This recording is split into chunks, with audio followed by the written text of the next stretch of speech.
Di saat Yin Feng hampir membunuh Xiao Er, Bunga datang menghentikannya. Amarahnya pun semakin memuncak di saat melihat Bunga masih saja melindungi Xiao Er. Ia pun memaksanya memegang pedang tersebut untuk membunuh Xiao Er.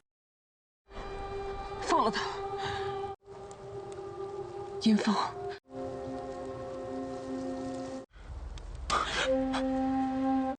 动手！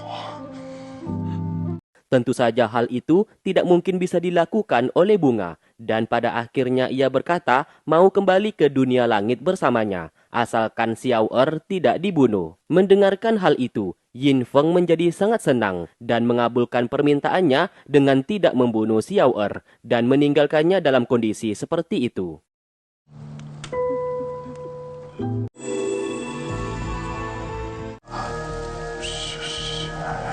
Setelah itu, terlihat tubuh Xiao Er mengeluarkan api biru. Di dalam bawah sadarnya, ia mendengarkan Raja Iblis seperti berbicara kepadanya, supaya tetap bangkit dan harus bisa bertahan hidup. Tak lama kemudian, Zhang Yin berhasil menemukan keberadaannya dan segera dibawa pulang.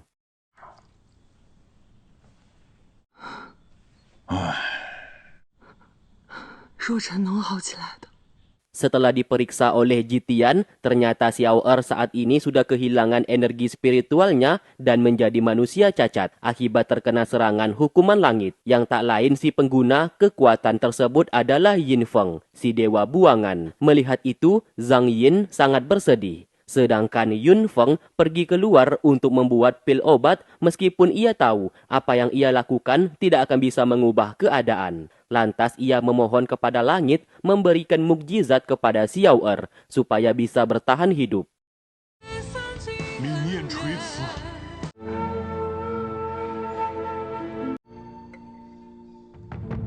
Singkat cerita, di ibu kota saat ini dalam kondisi berbahaya. Sun Go, si penasehat kerajaan, sudah memegang kendali pasukan kerajaan untuk menghancurkan sekte Sisuan. Tidak hanya itu, beberapa sekte seperti sekte Luoran dan sekte King Yu yang tidak suka terhadap sekte Sisuan juga berpihak kepada Sun Go. Terlihat Ibu Zhang Yin sudah mengetahui berita ini. Ia pun pergi menemui siluman rubah ekor 9, yaitu Su He, dan intinya sang ibu bersedia melepaskannya dari sana. Namun dengan satu syarat, Su He harus melindungi putrinya. Ia tidak peduli meskipun sekte Sisuan akan menghukumnya karena melepaskan siluman rubah ekor 9, asalkan putrinya baik-baik saja, itu sudah lebih dari cukup. Penawaran itu pun diterima oleh Su He dan sang ibu segera melepaskan segelnya sehingga Su He terbebas dari kurungan.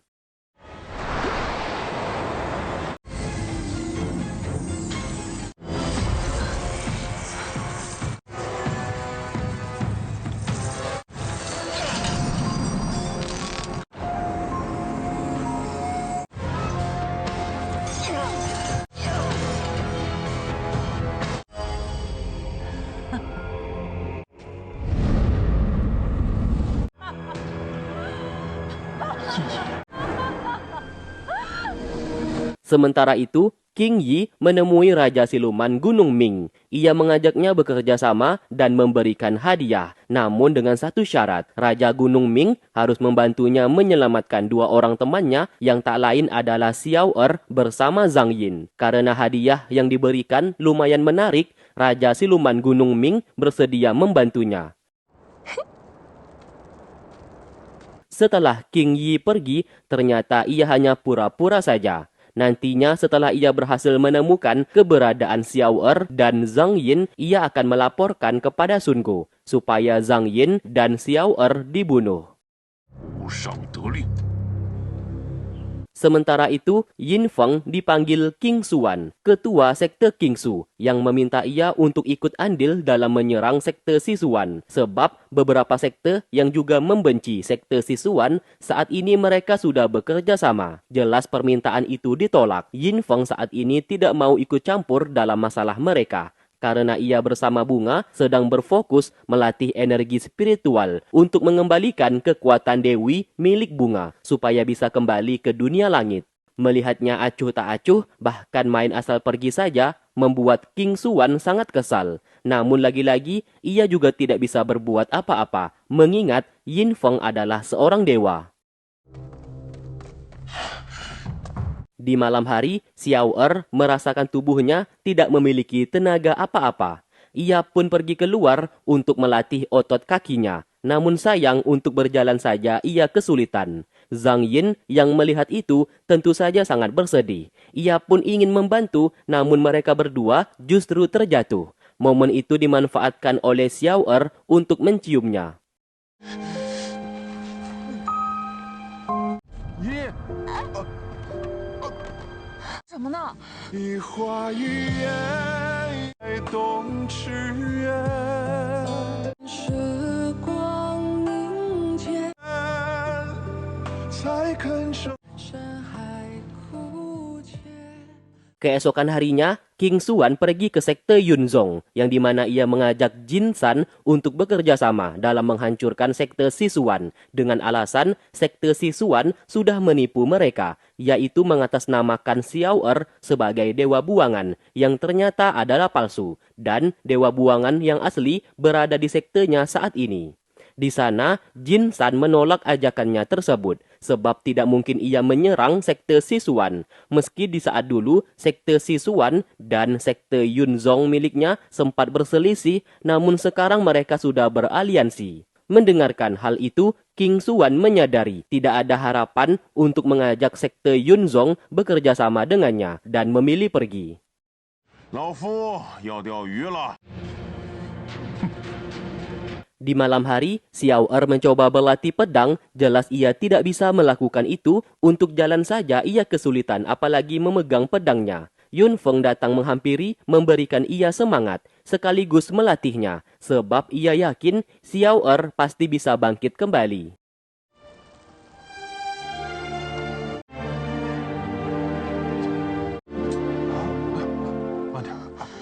Dari kejauhan, Zhang Yin memperhatikan mereka dan sangat bersedih melihat kondisi Xiao Er saat ini. Secara kebetulan, pasukan siluman Gunung Ming juga melihat dan akhirnya mereka mengetahui keberadaan Xiao Er dan akan melaporkannya kepada Sun Go.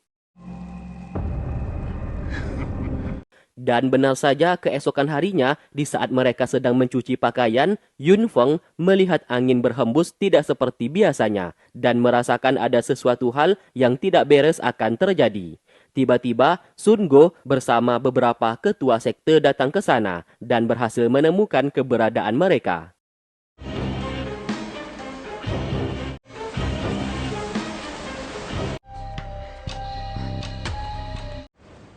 还记得爷爷我吗？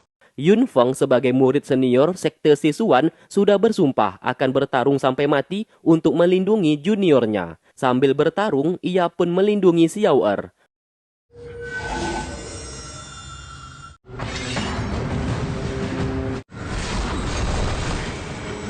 Karena kalah jumlah, ia pun membawa Xiao Er untuk pergi. Namun pelarian mereka berhasil dikejar. Akhirnya ia pun kembali bertarung dan berakhir tewas dibunuh demi melindungi Xiao Er.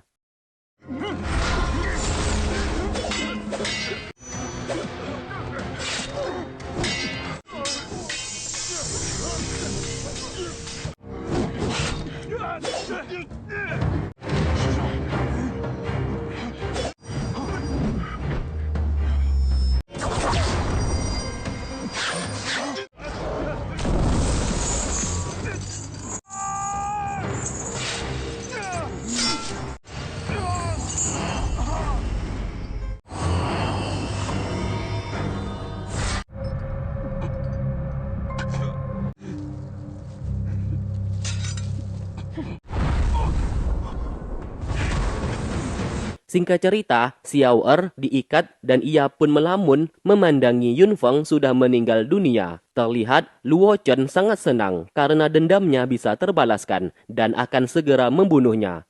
Xiao Er meminta mereka untuk segera membunuhnya karena apabila ia masih hidup, maka ia akan membalaskan dendam kepada mereka yang telah membunuh seniornya. Tak lama kemudian, Zhang Yin datang ke sana. Mengetahui Yun Feng sudah dibunuh membuatnya menjadi sangat marah.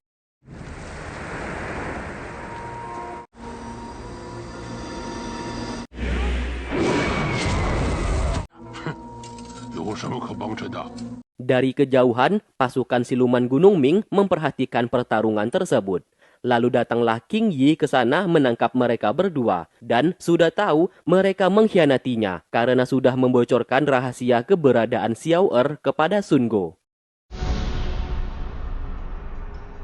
Sedangkan Luo Chen menyerang menggunakan jarum beracun. Namun jarum tersebut dengan mudah dihentikan oleh Su He yang datang ke sana. Sun Go sangat terkejut melihat siluman rubah ekor 9 tiba-tiba berada di sana. Alhasil ia bersama antek-anteknya memilih mundur.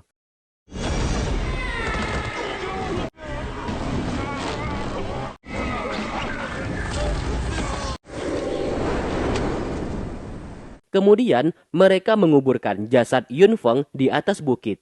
Mereka berdua pun bersumpah akan bersama-sama membalaskan dendam kepada Sun Go dan beberapa sekte yang telah bekerja sama untuk menghancurkan sekte sisuan mereka.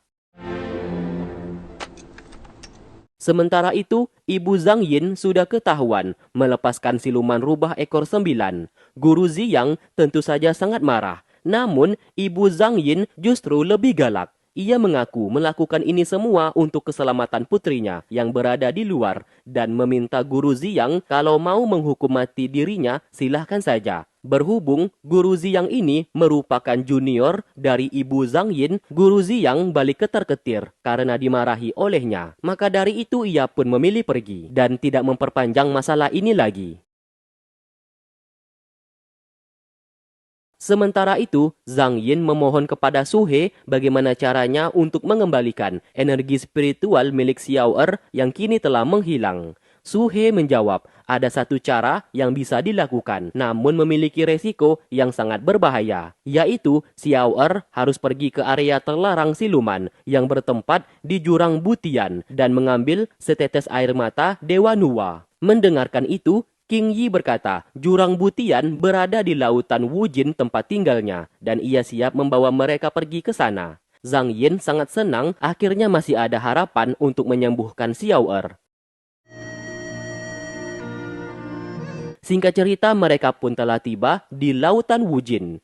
King Yi ingin menemui pamannya agar diizinkan masuk ke jurang Butian. Di sana, Komandan Ling berkata kalau pamannya itu sudah tahu akan semuanya ini dan sudah memberikan izin. Tanpa berlama-lama, Su He meminta Zhang Yin menemani Xiao Er masuk ke dalam jurang Butian karena ia memiliki energi spiritual. Namun perlu diingat, terdapat siluman yang menjaga air mata Dewa Nuwa dan mereka berdua dipinta untuk berhati-hati.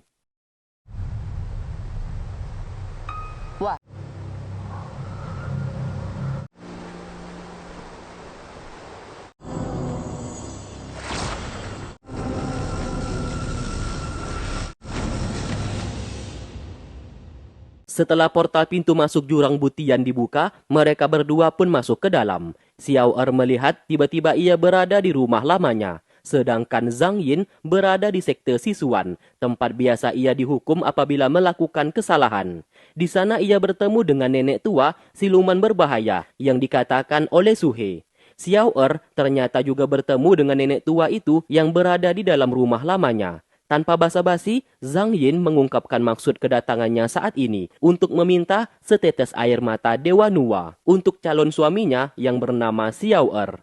Adegan berpindah ke Xiao Er yang juga mengutarakan maksud kedatangannya. Si nenek tua itu bersedia memberikan, namun dengan satu syarat. Ia harus memberikan sesuatu hal yang sangat berharga di hidupnya untuk ditukar. Xiao Er menjawab, Zhang Yin adalah orang yang sangat berharga di hidupnya, namun ia tidak mungkin mau menukarnya. Sesaat, nenek tua itu memegang kepala Sun Er. Tiba-tiba api biru langsung keluar yang membuatnya ketakutan dan tidak mau membantunya karena menyadari ia adalah titisan Raja Iblis. 对不起啊，我也不是故意。 Kini harapan hanya tersisa kepada Zhang Yin. Ia pun bingung karena sesuatu hal yang sangat berharga di hidupnya adalah Xiao Er bersama kenangan indah saat bersamanya. Nenek tua itu pun meminta kenangan indahnya bersama Xiao Er sebagai bahan pertukaran. Namun resikonya setelah Zhang Yin keluar, ia tidak akan mengenal Xiao Er lagi. Demi bisa menyelamatkan sang kekasih, Zhang Yin mau tidak mau merelakan ingatan kenangan indahnya bersama Xiao Er. Sebab hanya itu satu-satunya cara mendapatkan tetesan air mata Dewa Nuwa. Karena ia setuju, nenek tua itu pun secara perlahan menghapus ingatannya saat bersama Xiao Er. 爷爷，我又可以回味上前。害你伤心的那个人是我，对不起，我怕再也见不到。爷爷。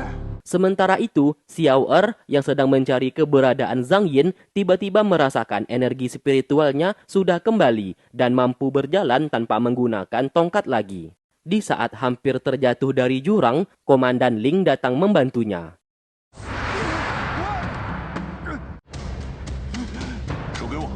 Lalu, Zhang Yin datang ke sana dan ikut bahagia melihat Xiao Er sudah pulih kembali. Mereka pun segera meninggalkan jurang butian.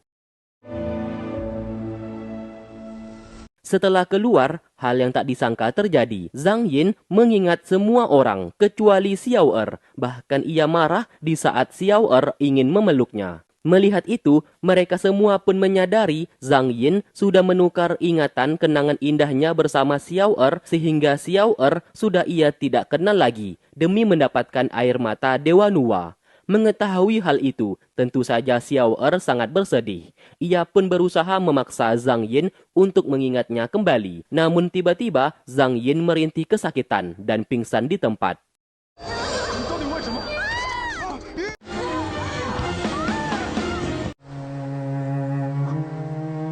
Setelah ia bangun, Su He memerintahkan ia kembali ke sekte Sisuan bersama Xiao Er, pemuda di sana. Mau tidak mau, Xiao Er memperkenalkan dirinya dan meminta diantar ke sekte Sisuan sebab ia adalah murid baru. Mendengarkan itu, Zhang Yin setuju. Di perjalanan, Zhang Yin terus menanyakan namanya sebab ia sulit mengingat nama Xiao Er. 哇，还真的没骗人，还有一 Di malam hari, mereka makan bersama. Di sana Xiao Er menyebutkan makanan, warna, dan apapun yang disukai olehnya. Jelas perkataannya itu membuat Zhang Yin sangat terkejut. Bagaimana bisa ia mengetahui semua kesukaannya, padahal mereka baru saja kenal. Xiao Er mau tidak mau berbohong dan beralasan kalau ia mengetahuinya dari King Yi. Karena Zhang Yin menganggap Xiao Er adalah pemuda yang sangat unik, ia berjanji setelah tiba di sekte Sisuan, ia akan menjaganya agar tidak dibuli oleh murid lain, sebab ia adalah seorang senior di sana. 还知道我吃橘子不吃橘子络？我知道你每日卯正2刻起来。你怎么知道这些的呀？ Singkat cerita, mereka pun telah sampai di sekte Sisuan. Semua sahabat dan teman-temannya menyambut kedatangan mereka berdua. Namun, mereka tiba-tiba kebingungan saat melihat sikap Zhang Yin yang seolah-olah tidak mengenal Xiao Er. Sesaat, Xiao Er memberikan kode kepada teman-temannya yang langsung dimengerti oleh mereka dan bersikap seolah-olah Xiao Er adalah murid baru di sana. Mereka pun lalu berakting sambil memperkenalkan sekte Sisuan kepada Xiao Er. 一会儿再来找你们。真真小水，这位是，季。行，你去吧。就好像真的不认识若尘兄一样。 Setelah itu ia pun menceritakan semuanya. Para teman-temannya di sana turut bersedih atas masalah yang menimpa Xiao Er bersama Zhang Yin saat ini. 季师兄，子阳真人请你过去一趟。那现在就去吧。 Sementara itu, kedua orang tua Zhang Yin sangat senang melihat ia sudah kembali. Mereka pun bertanya dari mana saja dirinya. Zhang Yin menjawab kalau ia sehabis dari jurang butian dan bertemu dengan seorang nenek tua untuk meminta tetesan air mata Dewa Nuwa untuk seseorang. Di saat ia mencoba mengingat siapa orang yang ingin ia bantu saat itu, kepalanya mulai terasa sakit sebab ia tidak bisa mengingat Xiao Er. Melihat itu, sang ibu segera membawanya pergi beristirahat. Sedangkan Xiao Er menceritakan masalah yang sudah ia lewati sambil menyerahkan pedang milik Yun Feng yang kini sudah meninggal dunia akibat dibunuh oleh Sun Go bersama sekte lainnya yang berusaha menghancurkan sekte Sisuan. Jelas hal itu membuat Guru Ziyang menjadi marah dan bersedih sebab bagaimanapun juga Yun Feng adalah murid kesayangannya. Kemudian, Xiao Er meminta bantuan cara bagaimana mengembalikan ingatan Zhang Yin mengenai dirinya. Guru Ziyang dan beberapa guru di sana tidak bisa membantu, sebab hal itu sangat mustahil bisa dilakukan. Apabila mereka memaksanya untuk mengingat kembali, maka akan membahayakan nyawa Zhang Yin itu sendiri. 就算是紫薇师兄出关，还莫能助啊！想不通。 Singkat cerita, Guru Ziyang memegang pedang milik Yun Feng dan mulai bersedih. Ia pun melihat bayangan murid kesayangannya dan masih belum bisa menerima kematiannya. 我走了。 杀徒弟。 Sedangkan Xiao Er juga bersedih karena wanita yang ia cintai kini melupakannya. 若尘，你刚才吓死若尘。 爷爷，我到底该怎么办？ Zhang Yin datang ke sana memberikan sapu tangan dan meminta ia untuk tidak menangis sebab ia adalah seorang pria. Tanpa sadar kalau seseorang yang membuat Xiao Er bersedih adalah Zhang Yin itu sendiri. Di sana Xiao Er memutuskan untuk bersabar dan memulai lagi dari awal dalam mendekati Zhang Yin agar bisa membuatnya jatuh cinta kepadanya lagi. 就让我们重新开始。 Keesokan malamnya, Xiao Er mengajak Zhang Yin bertemu. Di sana ia berkata ingin mengikuti Zhang Yin kemanapun ia pergi. Meskipun diperlakukan seperti seorang pelayan, ia juga bersedia. Melihat itu, tiba-tiba ingatan mengenai Sun Er mulai terbesit di kepalanya. Karena hal tersebut, Zhang Yin merintih kesakitan. 爷爷，爷爷。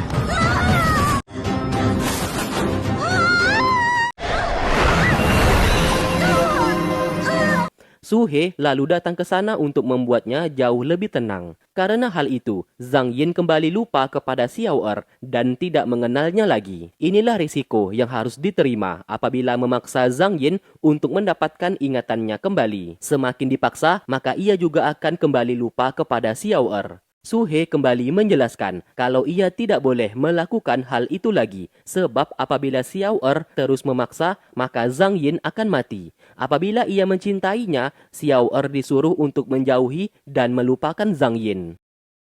如果你真的爱他，就不要再伤害。那个是什么人？我们走。